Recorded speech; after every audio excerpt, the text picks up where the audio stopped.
సుదీర్ఘంగా కూడా ఎక్స్ప్లెయిన్ చేయడం జరిగింది. అంత సుదీర్ఘంగా కూడా చెప్పినా కూడా చంద్రబాబు నాయుడు గారిలో మార్పు ఉంటుందా? అస్సలు ఉండదు. నేను ఇంతే, నేను అబద్ధాలు ఇలాగే చెప్తాను, ఎందుకంటే నేను సూపర్ 6 సూపర్ 7 ఎగరగొట్టాలని డిసైడ్ చేసుకున్నాను, కాబట్టి నాకు జస్టిఫికేషన్ కావాలి అన్న ఒకే ఒక దృక్పథంతోనే చంద్రబాబు గారి అబద్ధాలన్నీ కూడా కొనసాగుతూ వస్తున్నాయి బడ్జెట్ ప్రవేశపెట్టినప్పటికీ కూడా. అందుకే మరొకసారి ఆయన మాట్లాడిన మాటల మేరకు ఆయనకు సంబంధించిన ఆయన మంత్రివర్గ సభ్యులు సహచరులు మాట్లాడిన మాటల్లో వాటిని కూడా అడ్రస్ చేస్తూ కొనసాగింపుగా ఇదే బడ్జెట్ ప్రసంగం మీద నా 2వ ప్రెస్ మీట్ కూడా జరగబోతా ఉంది. రాష్ట్రానికి సంబంధించిన అప్పు ఎంత, రాష్ట్రానికి సంబంధించిన అప్పు ఎంత, రాష్ట్రంలో అప్పులు ఏ మేరకు ఉన్నాయి అన్నది ఒక బడ్జెట్ అంటూ ప్రవేశపెడితే ఖచ్చితంగా ఆ బడ్జెట్ డాక్యుమెంట్స్లో రాష్ట్రానికి సంబంధించిన అప్పులు చూపించక తప్పదు. ఇది బడ్జెట్లో ఖచ్చితంగా జరగాల్సిందే బడ్జెట్ అంటూ ప్రవేశపెడితే. కాబట్టి ఒక్కసారి రీకాల్ చేస్తూ మళ్ళా ఒకసారి అసలు చంద్రబాబు నాయుడు తానంతటి తానే ప్రవేశపెట్టిన ఈ బడ్జెట్లో తాను చెప్పిన లెక్కల ప్రకారమే అప్పుల విషయంగా మళ్ళా ఒకసారి క్విక్గా రీక్యాప్ చేసేదానికోసం ఉజ్జాయింపుగా ఫిగర్లు చూపిస్తా. ఇది బడ్జెట్లో ఆయన ప్రవేశపెట్టిన budget documents page number 14, page number 16. ఈ 2 పేజీలు ఒకసారి చూసినట్టయితే ఆయన ప్రవేశపెట్టిన ఈ బడ్జెట్ డాక్యుమెంట్లోనే రాష్ట్రానికి సంబంధించిన అప్పులు 2018-19 సంవత్సరం అంటే తన చివరి సంవత్సరం నాటికి తాను చూపించిన బడ్జెట్ డాక్యుమెంట్ ప్రకారమే అప్పులు 2,57,000 కోట్లు తాను దిగిపోయే సమయానికి అప్పులు ఉన్నాయి అని తానంతటి తానే చూపించాడు. అంటే పబ్లిక్ డెట్ అవుట్ స్టాండింగ్. అదే మాదిరిగా పేజ్ నెంబర్ 16లో అదే 2018-19కి సంబంధించి గవర్నమెంట్ గ్యారంటీ ఇచ్చిన అప్పులు కూడా లెక్కేసుకుంటే ఎంత అంటే తానంతటి తానే 55,000 కోట్లు అని చెప్పి తానే తేల్చాడు.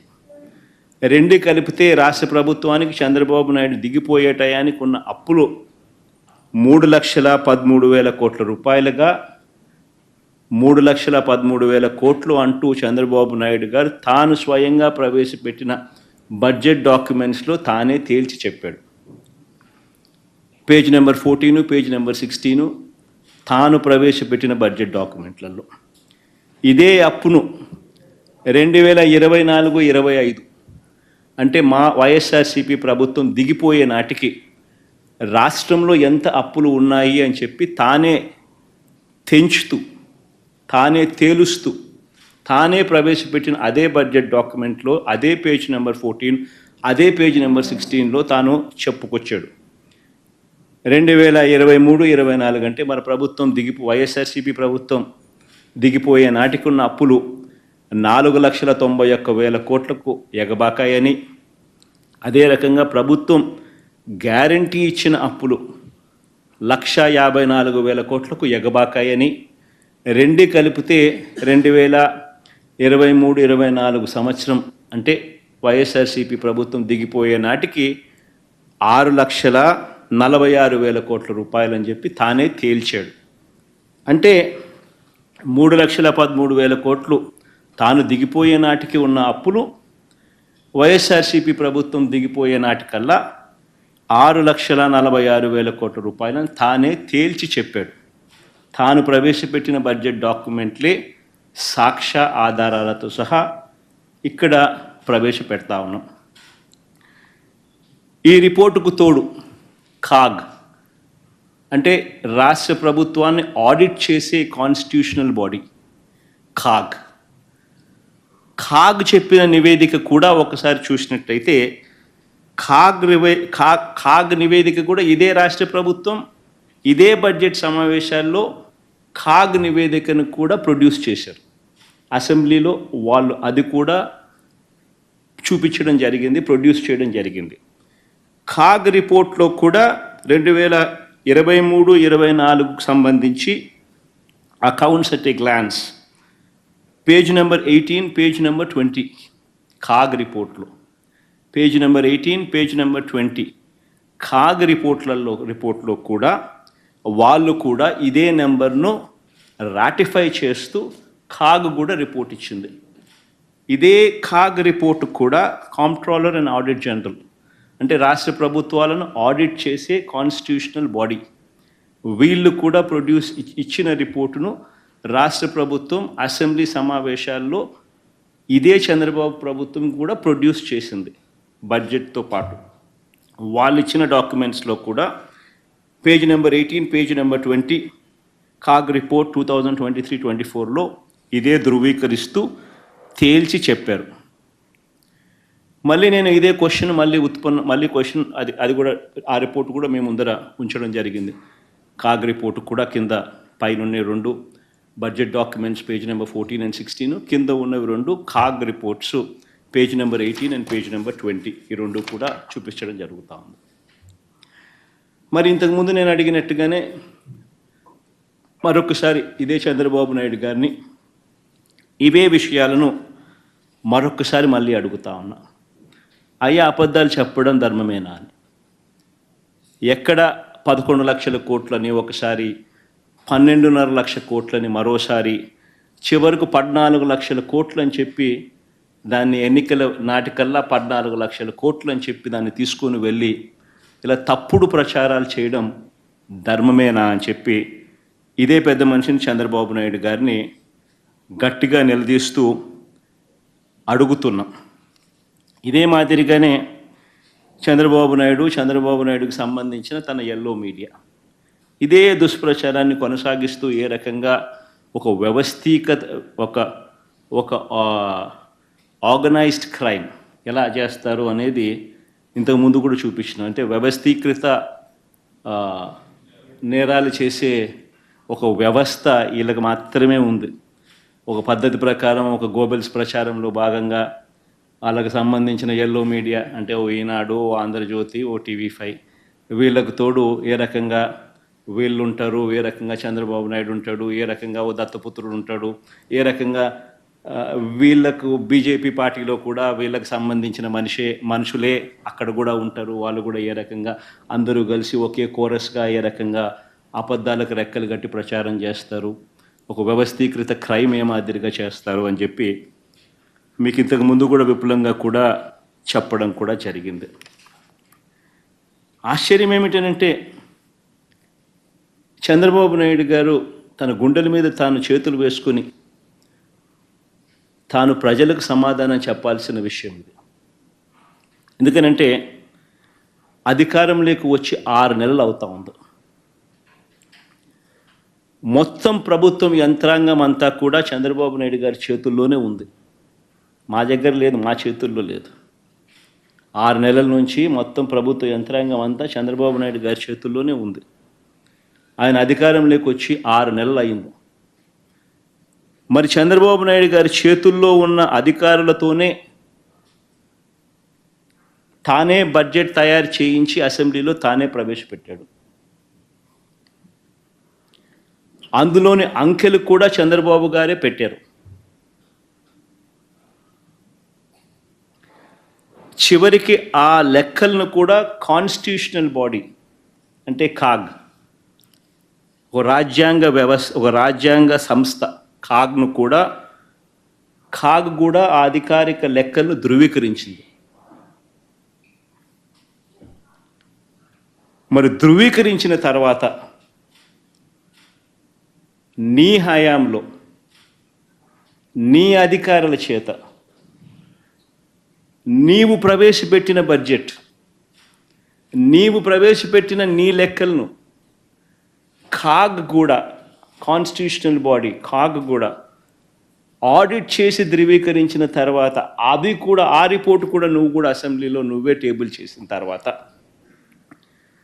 మరి నువ్వు చెప్పిన నీ లెక్కలు, నువ్వు చెప్పిన ఈ నంబర్స్ మరి నువ్వే ప్రవేశపెట్టిన తర్వాత ఈ అప్పుల గురించి మీరు ఖరారు చేసిన వివరాల మీద మీరే ఒప్పుకోకపోతే ఇక మీరు అసెంబ్లీలో ఈ నెంబర్సు ఇవన్నీ ఎందుకు ప్రవేశపెట్టారు? మీరు పెట్టిన వాటి మీదనే మీరే అసెంబ్లీకి సాక్షిని చేస్తూ అసెంబ్లీకి ప్రవేశపెడతారు. పెట్టిన తర్వాత మీ మంత్రులు మీరు మళ్ళీ బొంకుతారు. 6,46,000 కోట్ల అప్పులు ఉన్నాయని మీరే ప్రవేశపెట్టి మీరే లేదు 6,46,000 కోట్లు కాదు 10,45,000 అని ఎవడు అంటాడు, ఇంకోడెవడో ఇంకో నెంబర్ అంటాడు, ఇంకోడు అంటాడు, చంద్రబాబు నాయుడు గుంజిని తీస్తానంటాడు. ఇంకా వస్తే మీరు పక్కకు వస్తే మీకు చెప్తాను, ఇంకా ఎక్కువ ఇంకా వేరే నెంబర్లు చెప్తానంటాడు. మరి చంద్రబాబు నాయుడు అసెంబ్లీకి ప్రవేశపెట్టిన ఆ డాక్యుమెంట్స్ మీద, తన హయాంలో తానే ప్రవేశపెట్టిన ఈ డాక్యుమెంట్స్ మీద తానే అసెంబ్లీలో ఒకటి ప్రవేశపెట్టి ఇంకొక మాటలు తాను మాట్లాడుతూ ఉన్నాడు అని అంటే కేవలం సూపర్ 6, సూపర్ 7 హామీలను ప్రజలు ఎందుకు నువ్వు ఇవ్వడం లేదని నిలదీస్తారు అని ఒకే ఒక్క కారణం చేత బొంకిందే బొంకుల బాబు అని చంద్రబాబు నాయుడుని ఎందుకు అనకూడదు?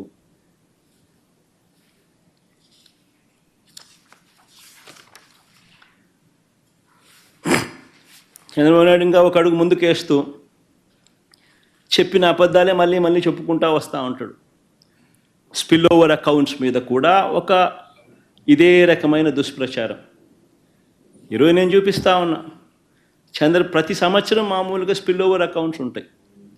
ప్రతి సంవత్సరం, ఈ సంవత్సరం నుంచి కాస్త కూస్తూ నెక్స్ట్ ఇయర్కి మళ్ళీ స్పిల్ ఓవర్ అనేది ప్రతి బడ్జెట్ నుంచి ఇంకొక బడ్జెట్కు స్పిల్ ఓవర్ అనేది సర్వసాధారణంగా స్పిల్ ఓవర్ బిల్స్ అనేది ఉంటాయి.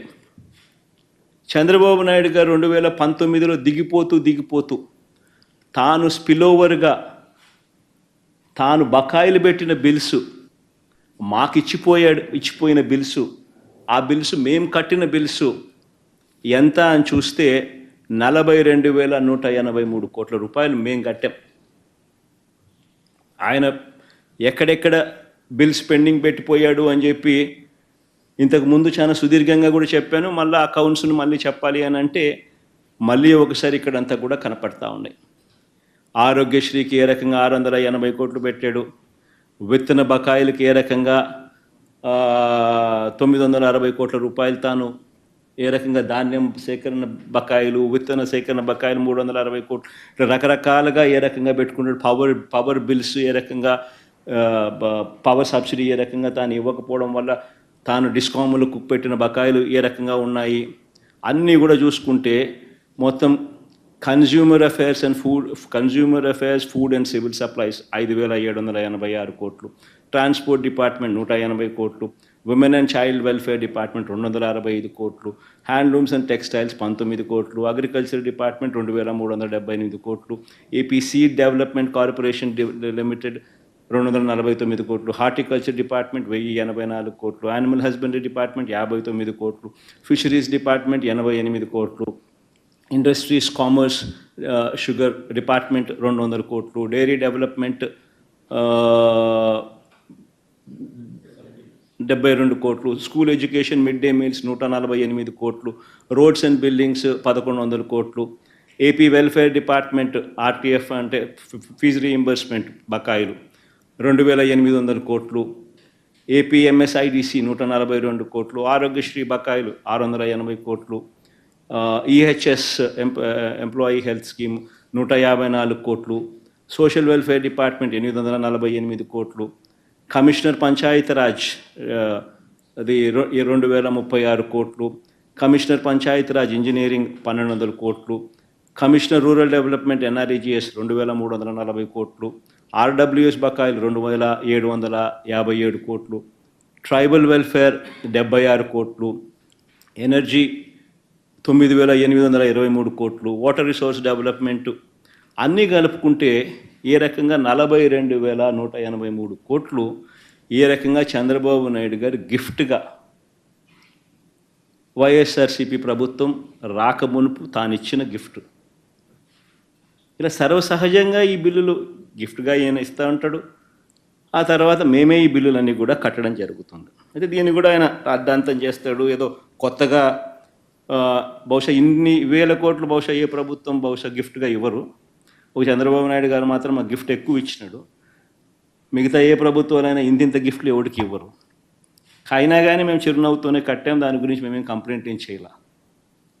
ఇలా సర్వసాధారణంగా జరిగే విషయాన్ని కూడా భూతద్దంలో పెట్టి చూపించి ఏదో జరిగిపోతూ ఉంది, జరిగిపోయింది అనే భ్రాంతి కలిగించే కార్యక్రమం చంద్రబాబు నాయుడు గారు చేయడంలో దిట్ట.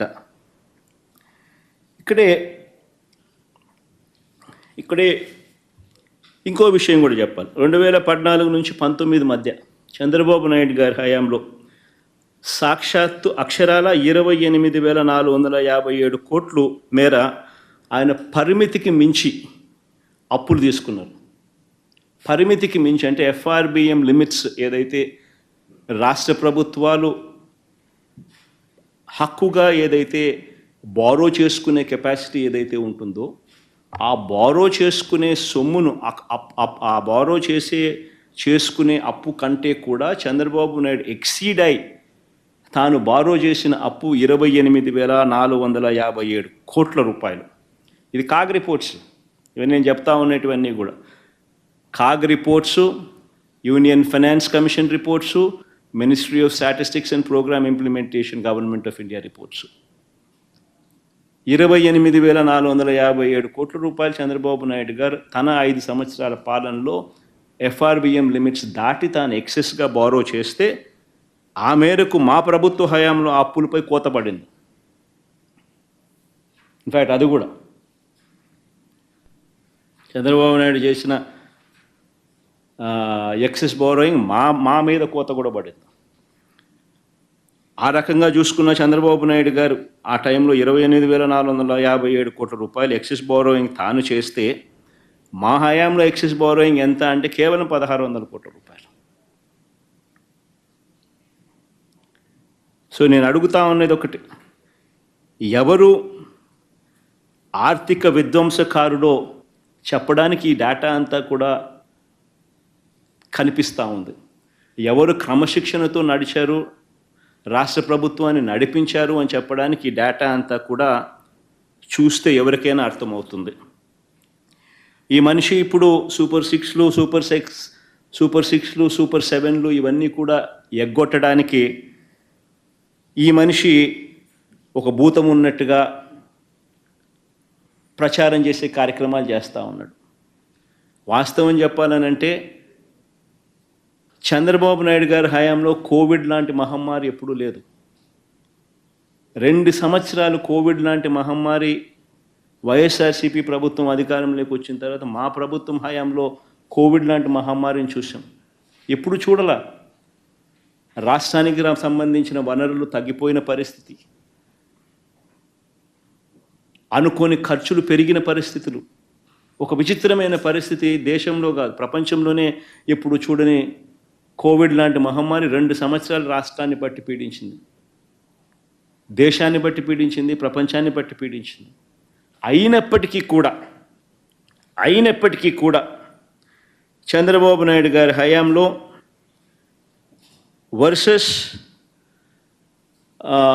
వైఎస్ఆర్సీపీ హయాంలో అప్పులు ఎవరు ఎక్కువ చేశారు, ఎవరి హయాంలో అప్పులు ఎక్కువ అయ్యాయి అని చెప్పి చూస్తే చంద్రబాబు నాయుడు గారి హయాంలో చంద్రబాబు నాయుడు గారు అధికారంలోకి వచ్చే నాటికి 132,000 కోట్ల అప్పు ఉంటే ఆయన దిగిపోయే నాటికి 3,13,000 కోట్ల రూపాయల అప్పులు తెగాయనంటే కంపౌండెడ్ యాన్యువల్ గ్రోత్ రేటు ఆయన హయాంలో 19.54%.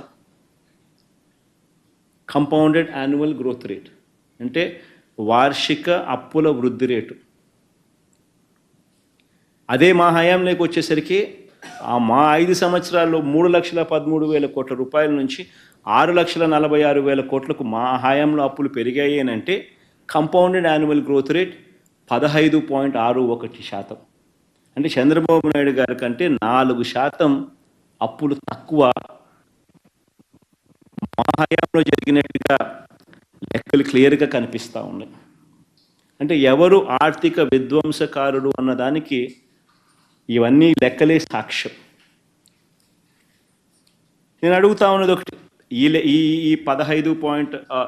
6,46,000 కోట్లకు నాన్ గ్యారంటీ అంటే గవర్నమెంట్కి అసలు మామూలుగా అయితే ఇది బడ్జెట్లోకి కూడా రాదు.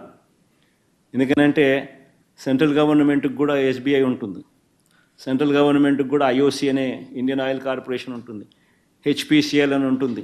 వాళ్ళు చేసిన అప్పులు సెంట్రల్ గవర్నమెంట్ ఖాతాల్లోకి రావు. హిందుస్థాన్ పెట్రోలియం కార్పొరేషన్ చేసే అప్పులు సెంట్రల్ గవర్నమెంట్ ఖాతాల్లోకి రావు. ఇండియన్ ఆయిల్ కార్పొరేషన్ చేసే అప్పులు సెంట్రల్ గవర్నమెంట్ ఖాతాల్లోకి రావు. స్టేట్ బ్యాంక్ ఆఫ్ ఇండియా చేసే అప్పులు సెంట్రల్ గవర్నమెంట్ ఖాతాల్లోకి రావు. అవన్నీ పబ్లిక్ సెక్టర్ అండర్టేకింగ్స్, వాళ్ళ అప్పులు చేసేటివి. అవన్నీ నాన్ గ్యారంటీడ్ అప్పులు అంటారు.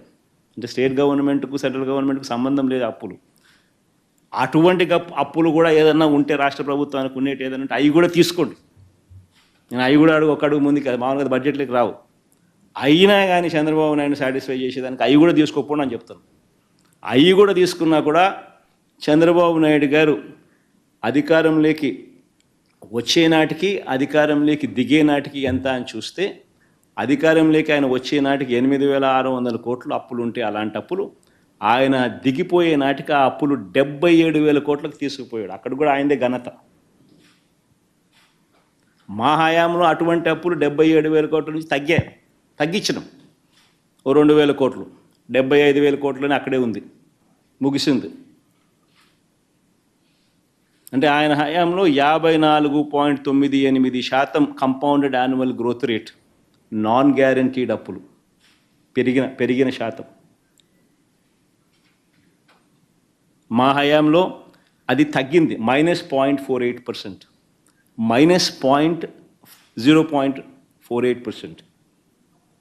టోటల్గా ఆ అప్పులు అంటే టోటల్గా గవర్నమెంట్ అప్పులు, గ్యారంటీడ్ అప్పులు, నాన్ గ్యారంటీ అప్పులు ఆఫ్ ది గవర్నమెంట్ కూడా కలుపుకుంటే మొత్తానికి రాష్ట్రానికి సంబంధించిన అప్పులు ఎంత ఉన్నాయని చెప్పి చూస్తే, చంద్రబాబు నాయుడు గారు అధికారంలోకి రాకమునుపు 1,40,000 కోట్లు ఉంటే అది కాస్త చంద్రబాబు నాయుడు దిగిపోయే నాటికి 3,90,000 కోట్ల రూపాయలకి ఎగబాకింది.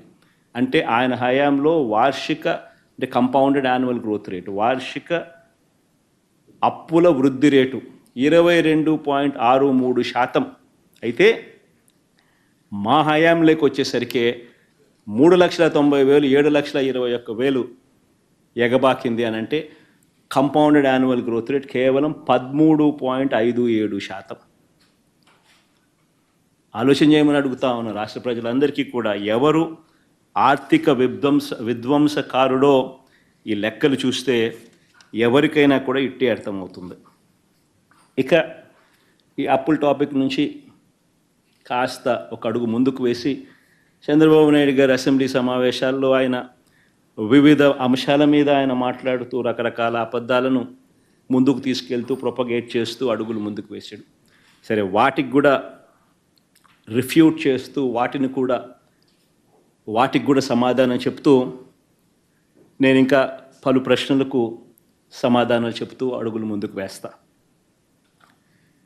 ఇక బడ్జెట్ సమావేశాల్లో తాను మాట్లాడుతూ, చంద్రబాబు నాయుడు గారు మాట్లాడుతూ 2019-2024 అంటే 2019 నుంచి 24 అంటే వైఎస్ఆర్సీపీ హయాంలో రాష్ట్ర వృద్ధి రేటు ఆయన హయాంలో 13.5%, ఆయన హయాంలో 13.5% రాష్ట్ర వృద్ధి రేటు ఉంటే వైఎస్ఆర్సీపీ హయాంలో అది 10.6% పడిపోయింది అని చెప్పుకొచ్చాడు. అయ్యా చంద్రబాబు, నీ హయాంలో కోవిడ్ లేడయ్యా, కోవిడ్ లేదు. వైఎస్ఆర్సీపీకి సంబంధించిన ఈ 5 సంవత్సరాల కాలంలో రాష్ట్రమే కాదయ్యా, దేశమే కాదయ్యా, ప్రపంచమే 2 సంవత్సరాలు కోవిడ్తో అతలాకుతలమైన పరిస్థితుల మధ్య ఆ 5 సంవత్సరాలు మా పరిపాలన సాగింది. ఒక్కసారి దేశం పరిస్థితి ఆ 5 సంవత్సరాలు ఎలా ఉందో కూడా ఒకసారి చూద్దాము. ఇక్కడ చూపిస్తా ఉన్నా దేశంలో మిగతా రాష్ట్రాలకు సంబంధించి ఉజ్జాయింపుగా దాదాపుగా ఒక 25 రాష్ట్రాలకు సంబంధించిన లెక్కలు చూపించారు. ఉజ్జాయింపుగా దేశానికి సంబంధించిన గ్రోత్ రేటు కూడా చూపించడం జరిగింది. ఒకసారి దేశానికి సంబంధించిన గ్రోత్ రేటు కూడా ఒకసారి చూస్తే దేశం మొత్తం ఏ రాష్ట్రం తీసుకున్నా కూడా కోవిడ్ వల్ల దాని ముందు 5 సంవత్సరాలతో కంపేర్ చేస్తే 2019 నుంచి 24 మధ్య అంటే ఈ 5 సంవత్సరాలతో కంపేర్ చేస్తే ఏ రాష్ట్రమైనా కూడా ఇంతకు ముందు 5 సంవత్సరాల కన్నా గ్రోత్ రేట్ తక్కువే. దేశం చూస్తే కూడా 2014 నుంచి 19 ఆ 5 సంవత్సరాలలో దేశంలో కూడా చూస్తే ఎంత అని చెప్పి చూస్తే దేశంలో కూడా 10.97 అంటే దాదాపు 11% దేశంలో కూడా అభివృద్ధి రేటు, దేశంలో కూడా జీడిపి గ్రోత్ రేట్ ఉంటే 2019 నుంచి 23 అంటే ఈ 5 సంవత్సరాలకు సంబంధించి దేశంలో కూడా 9.28% తగ్గిపోయిన పరిస్థితులే కనిపిస్తాయి. కానీ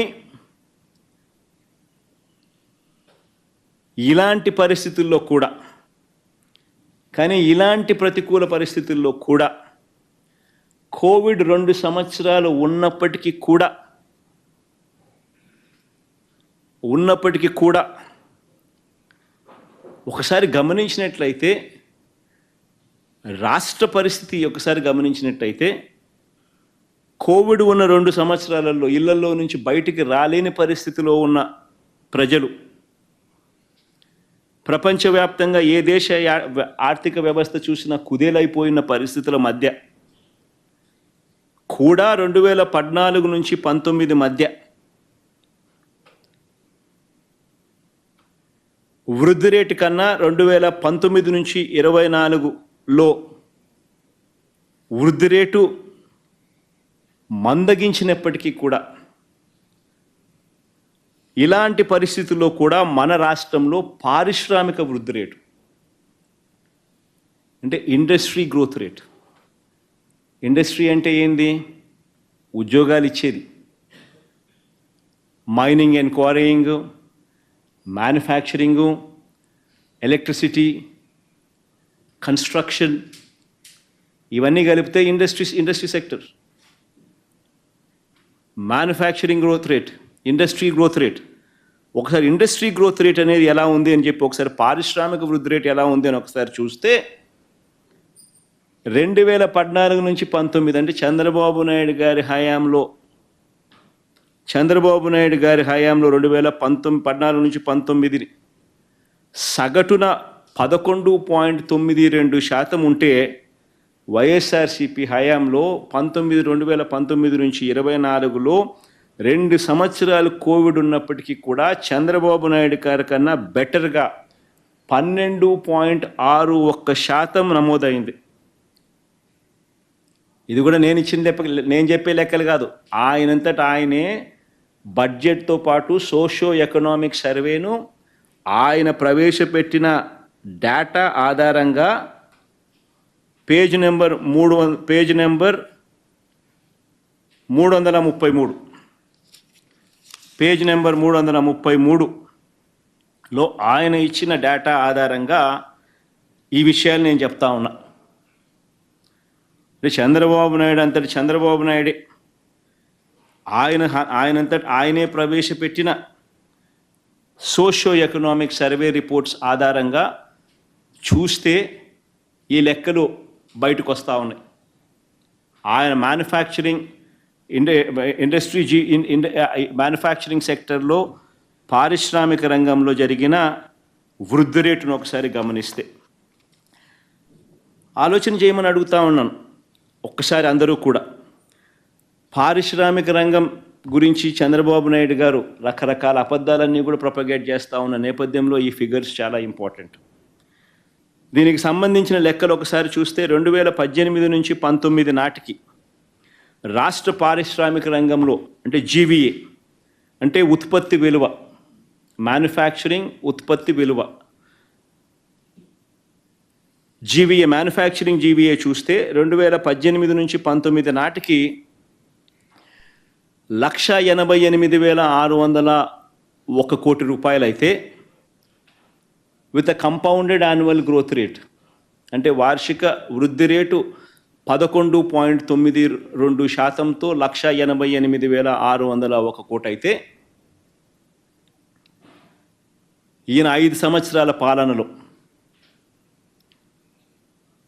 ఆయన మొదలుపెట్టే నాటికి 1,07,000 కోట్లుంటే ఆయన పాలన ముగిసే నాటికి 1,88,601 కోటి మ్యానుఫ్యాక్చరింగ్ జీవీఏ అంటే మ్యానుఫ్యాక్చరింగ్ ఉత్పత్తి విలువ 2019 నుంచి 2024 వైఎస్ఆర్సీపీ హయాంలో ఏకంగా అది 3,41,000 కోట్లకు పోయింది with a compounded annual growth rate of 12.61%. with a compounded annual growth rate of 12.61%. ఇదే దేశంతో కూడా కంపేర్ చేస్తే పారిశ్రామిక రంగంలో మ్యానుఫ్యాక్చరింగ్ జీవీ అంటే ఉత్పత్తి విలువ ఇండస్ట్రీ ఉత్పత్తి విలువ 2018-19లో దేశంలో 11వ స్థానంలో ఆంధ్ర రాష్ట్రం ఉంటే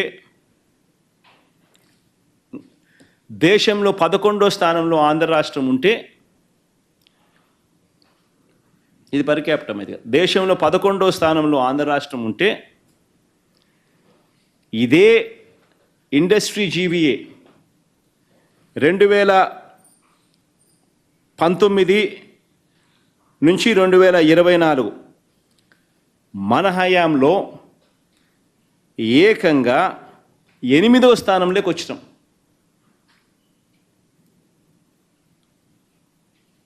పారిశ్రామిక రంగంలో జీవీఏలో 2018-19 సంవత్సరంలో చంద్రబాబు నాయుడు గారి చివరి సంవత్సరంలో దేశంలో మనం 11వ స్థానంలో ఉంటే 1,88,000 కోట్ల రూపాయల జీవీఏతో 2000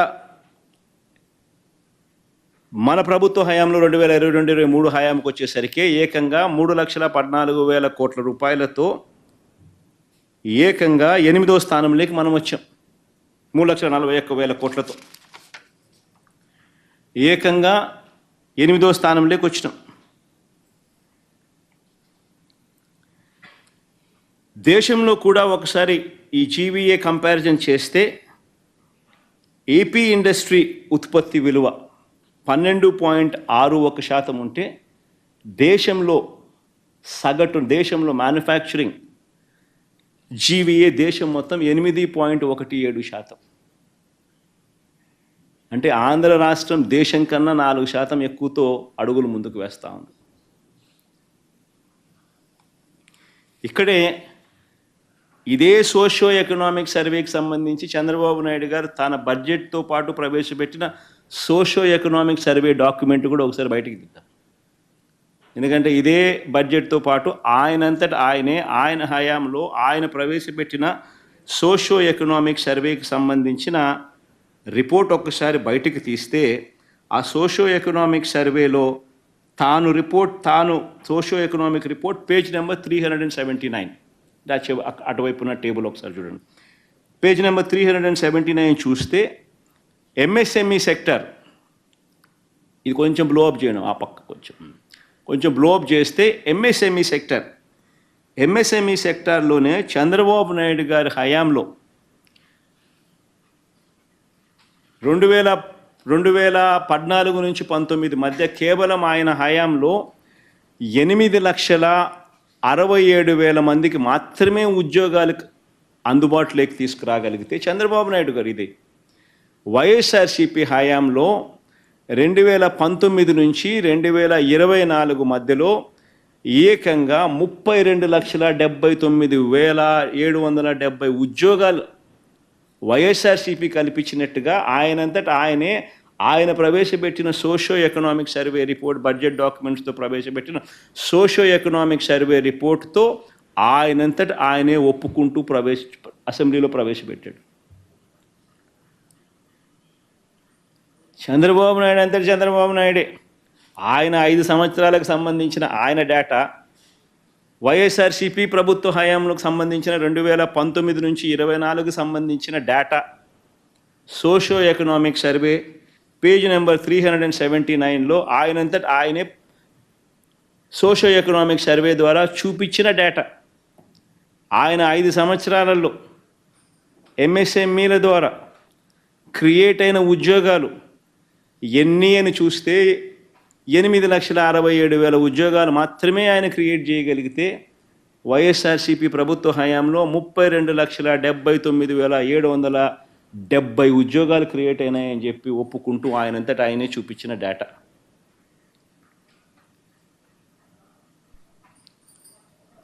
ఎవరి హయాంలో అభివృద్ధి రిజిస్టర్ అయింది అని ఒక్కసారి గమనించమని అడుగుతా ఉన్నా.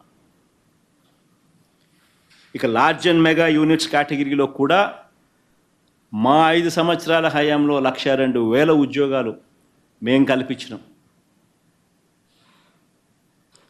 చంద్రబాబు నాయుడు గారి హయాంలో 102,000 కన్నా చాలా తక్కువగానే లార్జ్ అండ్ మెగా యూనిట్స్ కేటగిరీలో కూడా నమోదు కనిపిస్తుంది.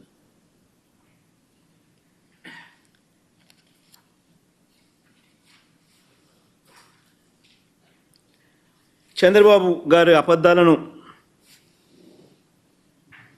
నిజంగా ఏ స్థాయిలో తాను అబద్ధాలు ఆడుతూ ఉంటాడు అని చెప్పి చెప్పడానికి ఇంకొక ఉదాహరణ కూడా చెప్పాల్సి వస్తుంది. తలసరి ఆదాయం గురించి చంద్రబాబు నాయుడు గారు చెప్తారు. చంద్రబాబు నాయుడు గారి హయాంలో చంద్రబాబు నాయుడు గారి అసెంబ్లీలో అబద్ధాలు ఇంకా వల్ల వేస్తూ తలసరి ఆదాయం గురించి ఆయన ఇష్టం వచ్చిన నెంబర్లు చెబుతూ తలసరి ఆదాయం 9% నుంచి 2%కు తగ్గిందని చంద్రబాబు నాయుడు గారు తప్పుడు లెక్కలతో మరో అబద్ధాన్ని కూడా ప్రచారం చేశారు. అయ్యా చంద్రబాబు గారు, తెలుసుకోవాల్సిన విషయం, వైఎస్ఆర్సీపీ హయాంలో మేము మొదలుపెట్టే టయానికి, అంటే నీ ప్రభుత్వం ఎండ్ అయ్యే టయానికి ఆంధ్ర రాష్ట్ర తలసరి ఆదాయం, ఆంధ్ర రాష్ట్ర ప్రజల తలసరి ఆదాయం 1,54,000 రూపాయలు ఉంటే పర్ క్యాపిటా ఇన్కమ్, మా హయాంలో ఎండ్ అయ్యేసరికి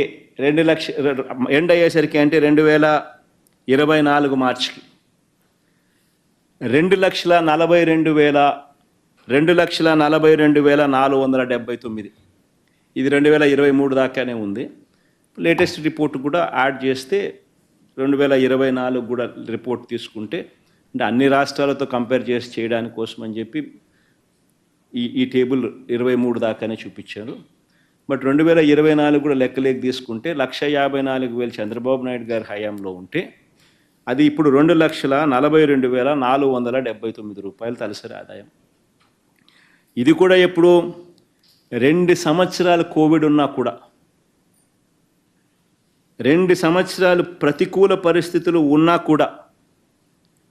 ఎందుకు ఈ విషయాలు చెప్తా ఉన్నానంటే 2 సంవత్సరాల ప్రతికూల పరిస్థితులు ఉన్నా కూడా తలసరి ఆదాయం విషయంలో ఆంధ్ర రాష్ట్రం చంద్రబాబు నాయుడు గారి హయాంలో 2014 నుంచి 19 మధ్య దేశంలో 18వ స్థానం ఉంటే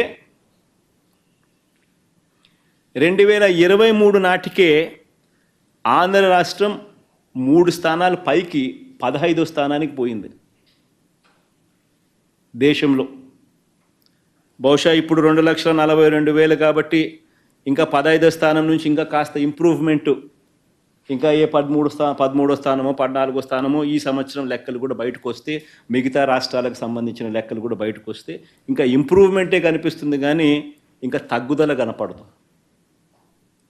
అంటే పర్ క్యాపిటా ఇన్కంలో కూడా ఏ రకమైన ప్రజల ఆదాయాల్లో మార్పు అనేది దేశంతో కంపేర్ చేస్తే దేశంలో 18వ స్థానంలో ఆంధ్ర రాష్ట్రం అప్పట్లో ఉంటే దేశంలో 2023 నాటికే 15వ స్థానంలోకి ఆంధ్రప్రదేశ్ అడుగులు ముందుకు వేయగలిగింది.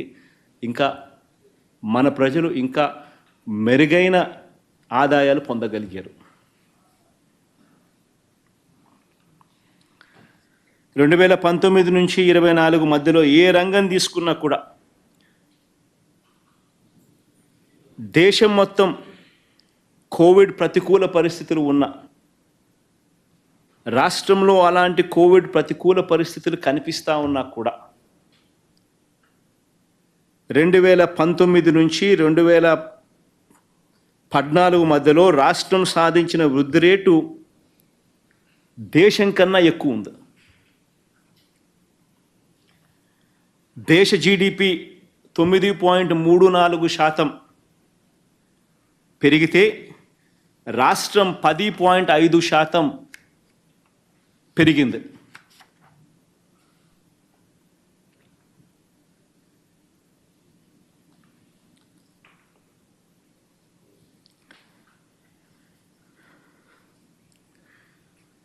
చంద్రబాబు నాయుడు గారు నిజంగా ఏ రకంగా దాన్ని వక్రీకరిస్తారు, ట్విస్ట్ చేస్తారు అనే దానికి నిదర్శనం. ఆయన హయాంలో జీడిపి 13.54% ఉంది, వైఎస్ఆర్సీపీ హయాంలో 10.5%కి పడిపోయింది అని చెప్తాడు. అంతవరకే చెప్తాడు కానీ వైఎస్ఆర్సీపీ హయాంలో కోవిడ్ 2 ఏళ్ళు ఉందన్న మాట మాట్లాడు. మ్యానుఫ్యాక్చరింగ్ ఆర్ ఇండస్ట్రీ జీవీఏ ఏ రకంగా పెరిగింది అన్న సంగతి చెప్పడు. వైఎస్ఆర్సీపీ హయాం చంద్రబాబు నాయుడు హయాంలో ఎలా బెటర్గా ఉంది అనే మాట చెప్పడు. వైఎస్ఆర్సీపీ హయాంలో చంద్రబాబు నాయుడు గారి కన్నా ఉద్యోగాలు ఏ రకంగా ఇంకా ఎక్కువ వచ్చాయి అనే మాట చెప్పడు.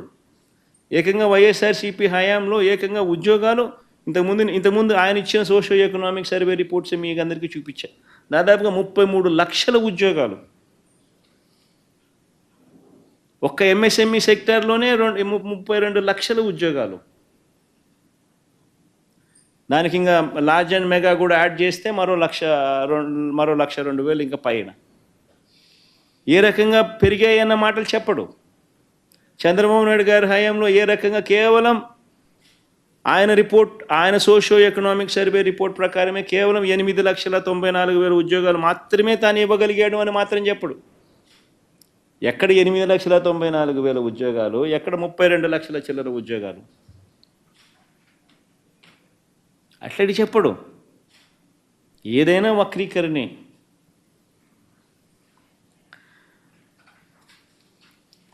చంద్రబాబు నాయుడు గారు అబద్ధాలు నిజంగా చూస్తే నిజంగా ఎలా ఉంటాయంటే ఒక కథ గుర్తుకొస్తుంది. ఒక ఊరిలో అమాయకుడు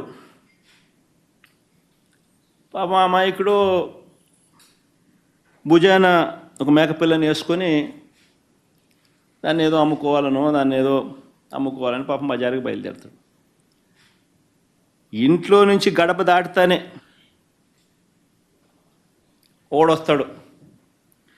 ఒకడొచ్చి నీ కుక్క బల బాగుంది అని అంటాడు. అమాయకుడు అనుకుంటాడు, ఏందిరా అబ్బాయి ఇది, నేనేమో మేకపిల్ల వేసుకొని పోతా ఉన్నాను, మెడలో నా భుజాన, ఈయనేమో కుక్కపిల్ల బాగుందని అంటాడు ఏంది అని చెప్పి, లేదయ్యా ఇది మేకపిల్ల, ఇది కుక్కపిల్ల కాదు అని చెప్తాడు. ఆ నుంచి ఇంకో 4 అడుగులు ముందుకేస్తాడు. ఆ వీధి చివరికి వచ్చేసరికి, ఆ వీధి టర్నింగ్ దిగేసరికి ఇంకొకడు ఎదురవుతాడు. ఇంకోడు ఏమంటాడు, అరే నీ కుక్కపిల్ల చాలా తెల్లగా ఉంది, చాలా బాగుంది అంటాడు. ఎక్కడి నుంచి తెచ్చుకున్నావు అని అంటాడు.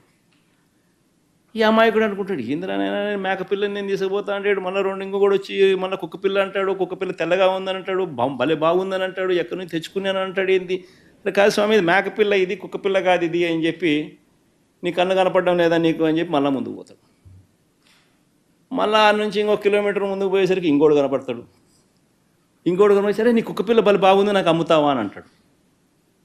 అంటే ఏం కన్ఫ్యూజన్ స్టార్ట్ అవుతుంది. ఏందిరానైనా నా బుర్రలో మేకపిల్ల నేను భుజాన్ని వేసుకొని పోతా ఉన్నాడు, కుక్కపిల్ల అంటాడు, ముగ్గురితో చెప్పించినాడు, 3వ వాడు వచ్చి కూడా మళ్ళీ కుక్కపిల్ల అంటాడు, కుక్కపిల్ల తెల్లగా ఉందని అంటాడు, నాకు అమ్ముతావా అని అంటాడు. ఇదేంద్రా నేను మేకపిల్ల వేసుకుంటూ పోతా ఉంటే అని చెప్పి మళ్ళీ ఆయన తిడతాడు, అరే ఇది మేకపిల్ల ఆయన కుక్కపిల్ల కాదు ఇది అని చెప్పి మళ్ళా 4 అడుగులు ముందుకేస్తాడు. ఇంకో 4 అడుగులు ముందుకు దూరం వేసేసరికి ఇంకొకడు కనపడతాడు. 4వ వాడు కనిపించేసరికి ఏమంటాడు, కుక్కపిల్లని ఎందుకయ్యా నువ్వు మెడలో వేసుకొని పోతా ఉన్నావు, నువ్వు భుజాన్ని వేసుకొని పోతా ఉంటావు, పక్కన నీతో పాటు నడవమంటే నడవదా అంటాడు అని 4వ వాడు అంటాడు. దాంతో ఏమంటాడు ఆ అమాయకుడు పాపం, ఇందులో నా కళ్ళకి ఏమన్నా అయిందా, నా మనిషికి ఏమన్నా అయినా అని చెప్పి మేకపిల్లని తీసి ఆడేసి నాకు మేకపిల్ల వద్దు, నాకు ఈ కుక్క పిల్ల వద్దు అని చెప్పి పోతాడు. కరెక్ట్గా చంద్రబాబు నాయుడు గారు రాష్ట్రాన్ని ఆర్గనైజ్డ్ క్రైమ్ పద్ధతిలో ఏ రకంగా తాను నడుపుతా వస్తున్నాడు అన్నదానికి నిదర్శనం ఇది. ఫస్ట్ వ్యక్తి పేరు చంద్రబాబు, రెండో వ్యక్తి పేరు దత్తపుత్రుడు, మూడో వ్యక్తి పేరు బీజేపీలో ఉన్న తన వదినమ్మ తన మనిషి, నాలుగో వ్యక్తులు ఎవరు అంటే ఓ ఈనాడు, ఓ ఆంధ్రజ్యోతి, ఓ టీవీ5, ఎల్లో మాఫియా. గుర్తుకు రావడం లేదు ఇవన్నీ చూస్తూ ఉంటే. ఆంధ్రప్రదేశ్లో ఏ రకంగా లేని అప్పులు ఉన్నట్టుగా, ఏ రకంగా ఒక వ్యవస్థీకరణ పద్ధతిలో, ఏ రకంగా ఒక అబద్ధాన్ని రెక్కలు కట్టి ఏ రకంగా ప్రచారం చేసి చివరికి ఎందుకు చేస్తున్నారు అని అంటే కారణం సూపర్ 6లు సూపర్ 7లు ప్రజలకు ఇవ్వకుండా మోసం చేసేందుకు ఇదంతా జరుగుతూ ఉంది.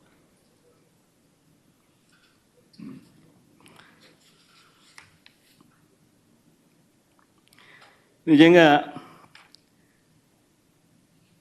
రాష్ట్ర ప్రజలు ఆ అమాయకులైతే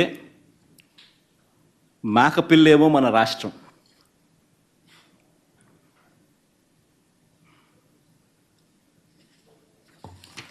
దాన్ని ఏ రకంగా గజదొంగలు ఆ పడేసిన మేకను తీసుకొని పోయి బిర్యానీ చేసుకుని ఏ రకంగా తిన్నారో, దోచేసుకొని పంచేసుకొని తిన్నారో ఆ నలుగురు ఇంతకుముందు నేను చెప్పిన ఈ నలుగురు రాష్ట్ర ప్రజలను, రాష్ట్రాన్ని ఈ రకంగా మోసం చేసి ఏ రకంగా బిర్యానీ కొట్టేసుకొని ఏ రకంగా తినే కార్యక్రమాలు, దోచుకోవడము, తినే కార్యక్రమాలు జరుగుతూ ఉన్నాయి.